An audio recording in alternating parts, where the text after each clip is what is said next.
तो आज के इस वीडियो में हम पढ़ेंगे कूलाम का नियम।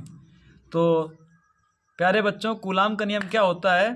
किन्हीं दो स्थिर बिंदुओं के मध्य लगने वाला आकर्षण या प्रतिकर्षण का बल। ठीक है, कैसा बल? आकर्षण या प्रतिकर्षण का बल। ठीक है, आकर्षण मतलब क्या होता है? खिंचाव होना। ठीक है, और प्रतिकर्षण का मतलब क्या होगा? दूर हटना। ठीक है, उन दोनों बिंदुओं या बिंदु आवेशों के परिमाणों के गुणनफल के अनुक्रमानुपाती तथा उनके बीच की दूरी। किसके बीच की दूरी? तो दोनों बिंदु आवेशों के बीच की दूरी। ठीक है, बीच की दूरी के वर्ग के, बीच की दूरी के वर्ग के व्युत्क्रमानुपाती होता है। यह बल उन दोनों बिंदु आवेशों को मिलाने वाली रेखा के अनुदिश लगता है। ठीक है, जैसे कि मान लो ये दिया गया है Q1 आवेश और ये दिया गया है Q2 आवेश। दोनों एक दूसरे से कितनी दूरी पर स्थित हैं? स्मॉल r दूरी पर स्थित हैं। ये देखो r दूरी पर स्थित हैं, तो उनके अनुदिश एक बल F लगता है। ठीक है, तो वही हम लिख सकते हैं कि माना Q1 और Q2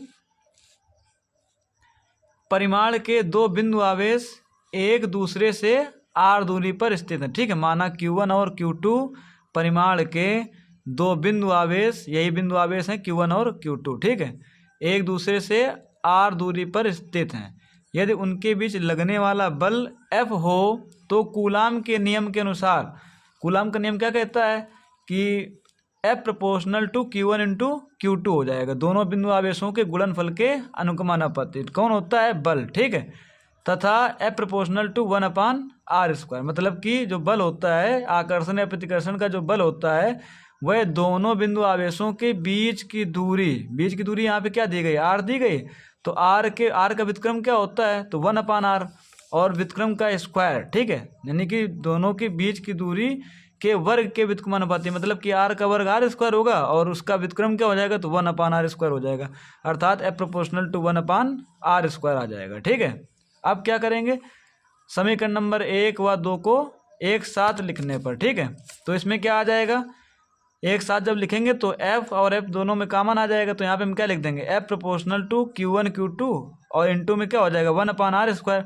तो वहाँ पे 1 ना लिख करके हमने डायरेक्ट लिख दिया r², यानी कि F proportional to Q1 Q2/r²। ठीक है ना, तो आगे क्या होगा? प्रोपोर्शनल टू का यहाँ से हम क्या करेंगे? साइन हटाएंगे। ठीक है, तो क्या आ जाएगा? F बराबर एक नियतांक प्राप्त होगा, कांस्टेंट प्राप्त होगा। ठीक है, वो कांस्टेंट क्या हो जाएगा? K। F बराबर K Q1 Q2/r²।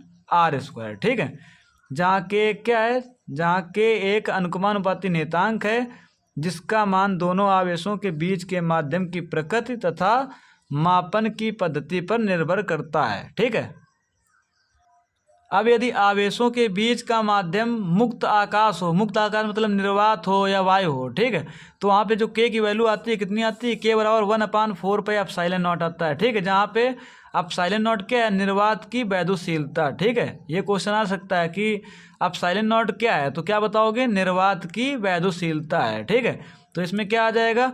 समीकरण नंबर जो 3 माना था, 3 में हमने क्या लिखा था? F बराबर K Q1 Q2/r²। तो जहाँ पे समीकरण नंबर 3 में जो K है, K की जगह हम क्या लिख देंगे? 1/4πε0 लिख देंगे जाके। ठीक है, तो क्या प्राप्त हो जाएगा? तो F बराबर, यहाँ पे K था तो K की जगह हमने क्या लिख दिया? 1/4πε0 Q1 Q2/r²। ठीक है, तो ये एक नई इक्वेशन प्राप्त होगी, इसको हमने लिख दिया इक्वेशन नंबर 4। ठीक है, अब आगे हमने क्या देखा कि K का एक प्रायोगिक मान भी होता है। वो कितना होता है? तो K का एक प्रायोगिक मान 9 × 10⁹ होता है। तब क्या हो जाएगा? जहाँ पे K था इक्वेशन नंबर 3 में ही या 4th में हम बोल सकते हैं, क्योंकि यहाँ पे K के दो मान हो जाएंगे। K बराबर एक तो हो जाएगा 1/4πε0 और एक K का मान हो जाएगा 9 × 10⁹। ये प्रायोगिक मान है। ठीक है, तो यहाँ पे कितना आ जाएगा? F बराबर K की जगह हमने लिख दिया 9 × 10⁹ Q1 Q2/r²। तो K का एक नया फार्मूला, F का एक नया फार्मूला प्राप्त हो जाएगा। कौन सा होगा?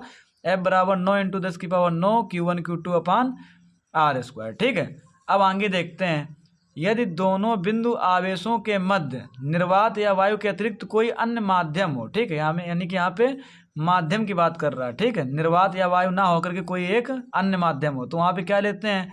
तो वहाँ पर K इक्वल टू क्या लेंगे? 1/, केवल एप्सिलॉन ले लेंगे। ठीक है, 1/ε, जहाँ पे एप्सिलॉन क्या है? माध्यम की निरपेक्ष वैद्युशीलता। ये पूछ सकता है एप्सिलॉन क्या है, तो क्या बताओगे? माध्यम की निरपेक्ष वैद्युशीलता। ठीक है, तो यहाँ पे कितना आ जाएगा?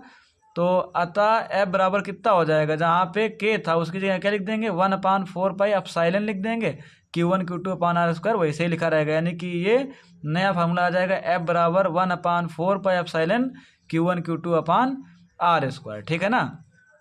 अब आगे देखते हैं, हमको पता है कि एप्सिलॉन इक्वल टू क्या होता है, एप्सिलॉन नॉट इंटू के होता है, जहाँ पे के क्या है तो के को माध्यम का परावैद्युतांक कहते हैं, ये तो आपको बता चुके हैं अभी। ठीक है, तो इसमें क्या हो जाएगा एफ बराबर जहाँ पर एप्सिलॉन था, जहाँ पे क्या था एप्सिलॉन था उसकी जगह हमने क्या लिख दिया एप्सिलॉन नॉट के लिख दिया। यानी कि एफ बराबर 1/4 पाई एप्सिलॉन नॉट के Q1 Q2 upon R square. तो एक नया फार्मूला प्राप्त हो जाएगा। ठीक है, ये कब के लिए होगा, जब epsilon equal to epsilon not के होगा तब के लिए। ठीक है, अब यदि आवेशों के बीच का माध्यम निर्वात या वायु हो, यदि आवेशों के बीच का माध्यम निर्वात या वायु हो तो के इक्वल टू कितना हो जाएगा, तो के इक्वल टू हो जाएगा 1। के की वैल्यू कितनी आ जाएगी यहाँ पे 1।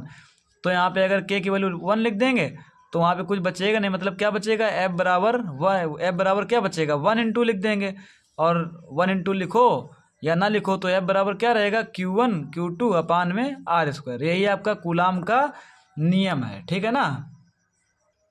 तो इस कूलाम के नियम में हमने क्या सीखा, देखो एफ बराबर 1/4 pi epsilon not Q1 Q2 upon R square, एक तो ये फार्मूला प्राप्त हुआ, एक एफ बराबर के Q1 Q2 upon R square प्राप्त हुआ, और एक एफ बराबर 9 × 10⁹ Q1 Q2 upon R square प्राप्त हुआ।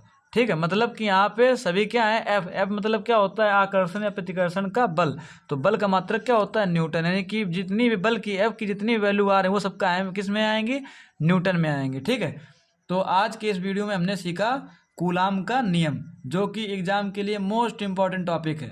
आप इस टॉपिक को अच्छे से समझ लीजिए और अपने दोस्तों को भी शेयर कर दिए, जिससे वह भी इस इम्पॉर्टेंट टॉपिक को समझकर बोर्ड एग्जाम में अपने 5 नंबर पक्के कर सकें। धन्यवाद।